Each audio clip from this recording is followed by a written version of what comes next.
Welcome back to part 4 of my devlog for Project Concordia.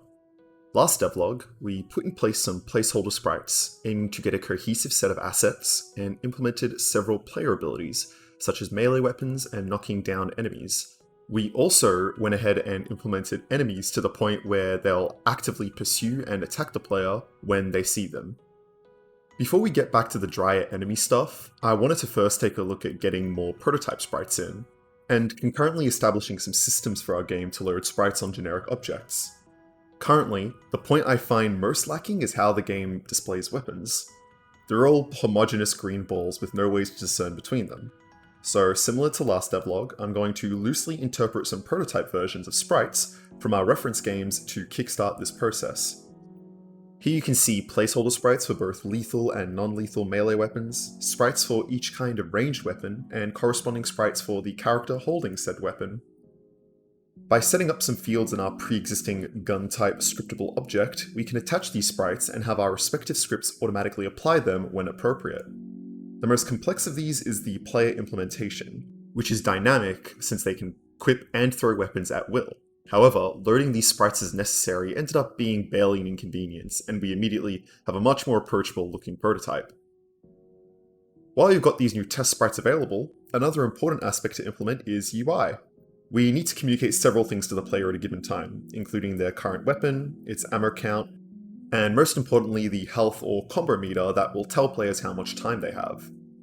For the purposes of prototyping, I've set up a simple UI slider here that will track the player's health value from 0 to 100. For now it does nothing, but there's no harm in blocking these elements out for the future. I've also got the weapon sprites we just made up on the top left to display as an image. This is dynamically updated through a singleton HUD script, which gets populated with new information whenever the player attempts to equip a new item. For those who aren't familiar with singletons, but are interested in developing games, I highly recommend doing a bit of research on how they work. They're essentially an object of which only one ever exists in the scene, hence the name singleton, and by setting a static reference to itself, any scripts that might need to interact with it can instantly do so by calling that static object for its reference. They have their limitations, but especially when setting up systems during the prototyping phase, I find this design pattern incredibly useful, particularly in avoiding using costly find object operations in Unity.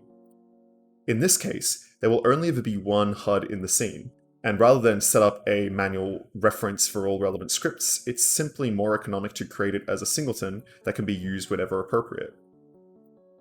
You've probably noticed by now the inclusion of additional piece of on-screen text to label the current gun.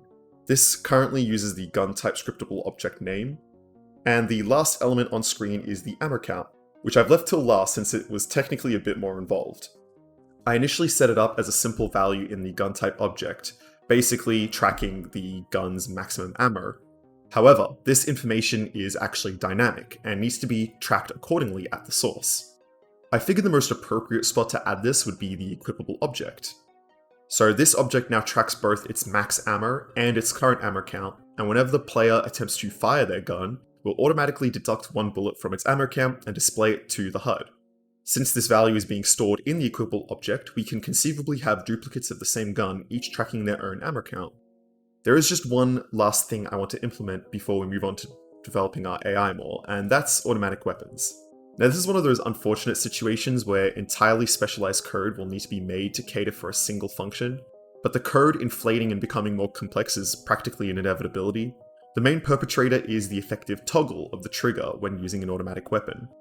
All other weapons fire when clicked, but automatic weapons begin firing when clicked and stop when the button is released. This means a couple of things, including tracking the user input, adding a boolean to determine if the player is firing, calculating the direction the player is shooting every shot rather than once per shot, and tracking ammo from the gun controller rather than the player input script. This took a bit to get working, but I think the inclusion of a spray and pray option in this game is more than necessary. One thing that's worth noting is that setting this system up let me improve the existing repeating gun, which still fires 3 bullets at the cost of 1, but each bullet recalculates the direction of fire rather than shooting in a straight line, which is a way better game feel. Alright, we're a good way into the devlog and we still haven't touched on the enemy implementation yet, so let's turn our attention to it. Of last devlog states, the remaining states we hadn't yet implemented were the wandering state and the searching state. You might be surprised to hear that implementing just the wandering state alone was more difficult than most of the previous states combined. Essentially, when an enemy either fails to locate the player when searching, or they've been knocked down without having seen the player, they'll wander around their current location, appearing confused, before returning to their initial state, that being either patrolling or idling. My first thought was to randomly pick spots around the enemy on around a 2-second interval, and travel to that spot. However, there was a huge flaw in this, as enemies knocked down near walls would often pick a spot on the other side of the wall, which made no sense. So I did the logical thing, and cast a ray from their initial location to the new wandering location, checking for walls in between. I'm not sure where I went wrong here, but somehow I got the logic mixed up, and for the longest time my code would go through upwards of 30 iterations trying to find a legal location for the enemies to travel to. This just isn't very likely when working with random values like this, and I honestly couldn't tell you what I did to fix it, but debugging this took some time. However, now that it's working, the enemy will pick a random location 3 times, waiting at each point before moving on to the next one. Cool, 1 done and 1 to go. The search function might seem simple at first, and in reality, the implementation was as straightforward as directing an enemy to go towards a location. However, I also had to establish a way for things to alert the enemies in the first place.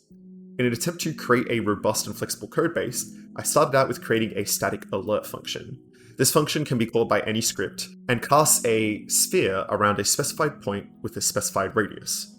Anything considered an enemy is immediately alerted and told where the alert came from. This hooks into the enemy script telling them to go to that location immediately. For the sake of realism, and to avoid any weird interactions, I opted to have enemies investigate an alert from a distance, becoming satisfied with their search once in range of the noise's origin and when they have line of sight, rather than having them run directly onto the point the alert came from. However, this came with a slightly odd interaction where enemies would completely miss the player after being alerted to their location. If you saw my last devlog, you'd remember with our current pathfinding system, enemies will not actively rotate towards their target.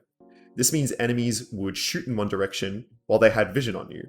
Similarly, when an enemy has line of sight on an alert point, they aren't necessarily looking at it.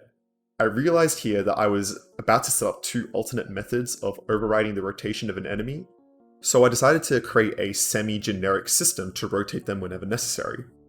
With this, I could control when enemies rotate at any given time, and the search function was pretty much complete. Since I went to the effort of getting this set up, I went ahead and added a bit of rotation to the wandering state as well, just to simulate an added layer of confusion when an enemy gets randomly conked on the head. With these 2 states in place, and a lot of behind the scenes refactoring and refining, our enemy script is complete. This should suffice for a considerable amount of time when setting up early prototype levels. One final task I'd like to take a look at for this devlog is environmental objects, starting off simple with something like doors. Wanting to add a bit more flavor to the game, I opted to include 2 types of doors. Manual doors, which need to be pushed open by the players, or knocked down at the cost of alerting enemies, and automatic doors, which slide open as the player approaches, since Concordia is set in the future. These doors block line of sight and gunfire, but can be passed through easily as a simple trigger detects when an enemy or a player is nearby and opens the door. However, implementing this posed a unique problem. I wanted these doors to block bullets as appropriate, however doing so would prevent enemies from pathfinding through them. My approach to solve this was also an attempt at future-proofing my work. For starters, I've split all obstacles into several layers: walls, transparent walls, and dynamic walls. Dynamic walls are deactivated under certain circumstances, so when calculating the pathfinding grid, these are not accounted for. Transparent walls similarly block pathfinding, but can be seen through, therefore line of sight raycasts do not factor these in. Normal walls remain as previously implemented, and both prevent pathfinding and cannot be seen through. One last thing we'll look at in this devlog, as hinted by the inclusion of transparent walls, is glass. In these top-down games, one of the more satisfying encounters a player can have is shooting through a glass wall to catch an enemy in a different room by surprise. This simple action is very bombastic and evokes an aesthetic of many action films. So I created a glass panel object which can be tiled along walls, and using our previously established transparent wall layer, enemies can see through these, however they cannot pathfind through them. More notably though, these walls don't block bullets like dynamic and standard walls. Instead, transparent walls have their own functionality, similar to hitting an enemy. So they can be destroyed by both the player's gunfire, strikes, throws, and enemy gunfire in the case that occurs. I'm going to spare you from a lot of the unnecessary details and just say that the glass panels are effectively a hybrid of enemies and walls, taking damage and being destroyed similar to enemies, but acting as a pathfinding blocker like walls. The most interesting part of their implementation is their inability to stop bullets. Unlike enemies, which will end the lifespan of a bullet when hit, glass is a much more fragile obstacle, and gunfire can pass through several panes of glass. To set this up, I hooked into the existing raycast a bullet does and kept track of every pane of glass in the way. I additionally rewrote how the bullet travels. Instead of counting down to its expiry location, it now counts up to the distance from its starting point to its expiry location. The benefit of this is that the glass panes along the way can be destroyed as the bullet's value ticks up, and if anything was to interrupt its travels, any glass behind it would stay solid. Thank you to everyone who made it to the end of this devlog. If you enjoyed, I'd appreciate if you could like the video, and if you'd like to keep up with the progress on Project Concordia, feel free to subscribe and turn on notifications so you'll know when the next devlog comes out.